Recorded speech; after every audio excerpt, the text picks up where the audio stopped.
Thank you Reva, thank you so much. खरं सांग, का नाही सांगतेस तिला? भीती वाटते तिला गमावण्याची. जेव्हा तिला पहिल्यांदा बघितलं ना मी, तेव्हाच तिच्या प्रेमात पडलो होतो. तिच्या डोळ्यातली जी चमक, तिच्यातली ती धमक, कुटुंबावरचं प्रेम, हे सगळं बघून मी तिच्या कुटुंबाचा कधी एक तसा भाग होतो ना. मी खरंच खूप प्रेम करतो तिच्यावर. म्हणजे माझा संशय आधीपासूनच खरा होता. पहिल्यांदा जेव्हा तू तिच्याबद्दल बोलला होतास ना, तेव्हाच मला जाणवलं होतं तुझ्या मनात खरंच ती आहे म्हणून. तुला खरंच सांगू, दुसरं तिसरं जर कोणी असतं ना, तिचा पत्ता कट करून माझ्या प्रेमात पाडला असतं मी तुला. तुझ्यासाठी नाही रे, तिच्यासाठी. त्या बिचारीचं सुख हिरावून नाही घेऊ शकत. शी इज अ प्युअर सोल. जिगरी आहे आपली ती. गुड चॉईस यारा, एकदम made for each other. Thanks. खरंच तुझं मन खूप मोठं आहे रेवा.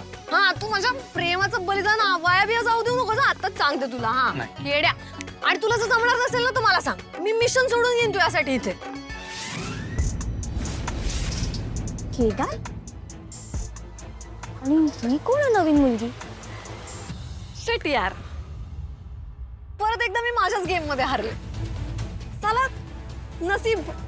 नाही नाही नाही नाही, मी सेंटी नाही होते. तू नको सेंटी होस. Don't worry. बट वर्थ आहे सगळं. Trust me. ए हळू.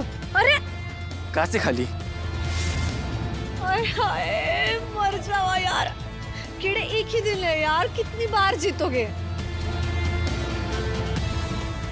थँक्यू. तू भी क्या याद रखेगा? जा, जी ले अपनी जिंदगी.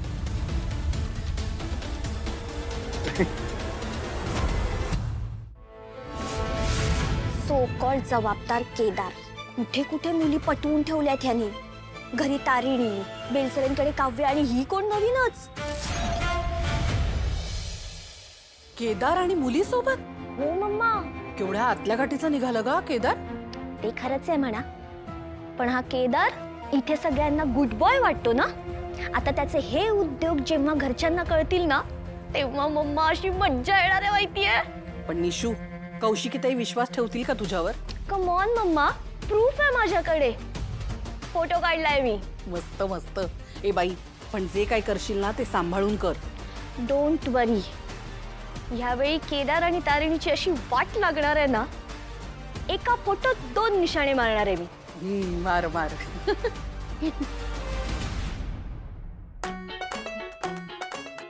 Okay fine. मी हारले. अजून एक पार्टी देईन. खुश? यस. अरे काय चाललंय तिकडे? हे घे. काय चाललंय? रेवा, तुझ्यामुळे. आयुष्यात पहिल्यांदा ही रेवा ना चॅलेंज हारली. कळलं ना? तुझ्यामुळे. मी काय केलं? काय केलं? हं? 24 तासात तुझ्यात तिचं नाव शोधून आणणार अशी बेट लागली होती आमची. फक्त तुझ्यामुळे.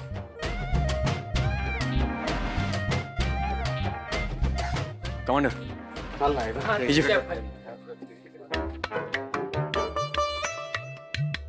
फातिमा, टेक्नो, मला ही इन्फॉर्मेशन मिळत नाहीये. मला कुठल्या पीडीएफ मध्ये मला सांग जरा तू. ओके थांब, मी तुला चेक करतो. Jain boss. Jain boss. Boss तू पण? अवघड आहे बाबा कमांडर.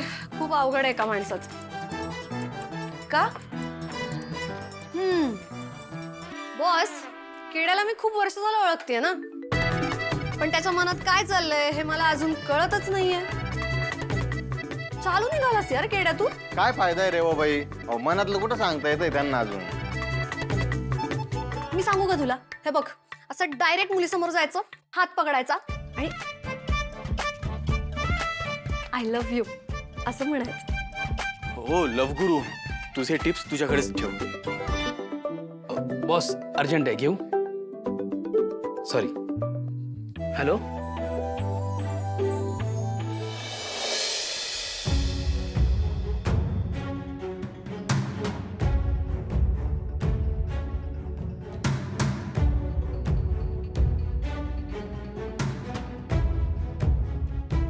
बस.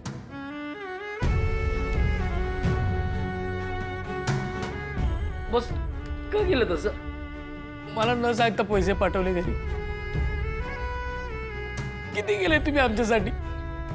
हे असं पैसे म्हणजे ओझं वाटतो. का मी तुझी कोणीच नाहीये का? मला माहित नाही मी पैसे कधी परत करू शकेन. मागितलेत कोणी आणि पैसे परत द्यायचेही नाहीयेत. तुम्ही माझ्या एका कुटुंबाचा भाग आहात. मग मी माझ्या कुटुंबातल्या माणसांसाठी एवढंही नाही करू शकत का? आईची तब्येत बरी नाहीये, त्यांचं ऑपरेशन करायचंय. ऐकलं होतं मी तुला फोनवर बोलताना. बहीण म्हणतोस ना मला, मग मी माझ्या भावासाठी आणि माझ्या आईसाठी एवढं नाही करू शकत? आईची काळजी घे आणि ऑपरेशन व्यवस्थित होतंय की नाही याच्याकडे पण लक्ष दे. त्यांना सांभाळ आणि काहीही लागलं तरी बिनधास्त मला सांग, ठीक आहे? नक्की सांगेन. कामाला लागूयात आता. Yes boss. दया काका येऊ का? हा ये ये ये. तुम्ही बिझी नाही आहात ना? अरे मला जरा काय बोलायचं- रिटायर्ड माणूस मी कसला बिझी. ये बस बस बस बस. जरा बोलायचं होतं तुमच्याशी, म्हणलं आत्ताच बोलून घेऊया. बस मला जरा केदार बद्दल तुमच्याशी बोलायचंय. नाही मला सुद्धा तुझ्याशी त्याबद्दल बोलायचं होतंच. फार सुंदर प्रेझेंटेशन दिलं म्हणे असं ऐकलं मी. अरे खूप कमाल झालं काका प्रेझेंटेशन. होय ना?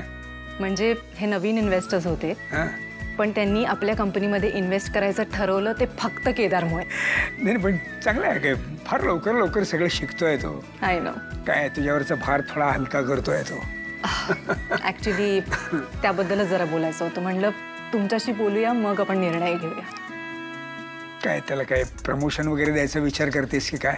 त्याच्याही पलीकडे हा त्याला मी COO बनवायचं ठरवते. CEO chief operating officer. Yes. नाही नाही नाही अगं खूप मोठी पोस्ट आहे ती. खूप मोठी जबाबदारी आहे का कौशिकी. तुम्हाला खरं सांगू तर इतके दिवस मला सुद्धा कळत नव्हतं की हा डिसिजन बरोबर आहे का नाही.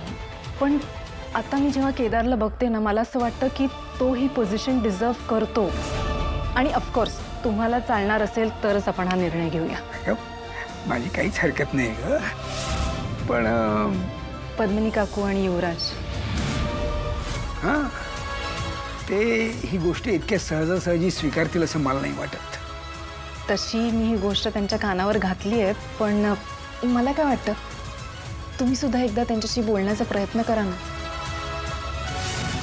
कदाचित ते तुमचं ऐकतील.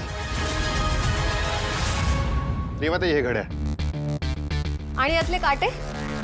हे वेळ बघण्यासाठी नाहीये तर तुझं बोलणं ऐकू येण्यासाठी. म्हणजे ह्यात एक माईक आहे, त्यातून तुझं बोलणं कमांडर आणि कत्री ह्या दोघांनाही ऐकू जाईल. ते तुझ्यासोबत बारमध्ये असतील. आम्ही सुद्धा? हो, रेवाताईला प्रोटेक्ट करण्यासाठी. प्रोटेक्शनची खरी गरज तर त्या युवराजला आहे आणि आता त्याला कोणीही वाचू शकणार नाही.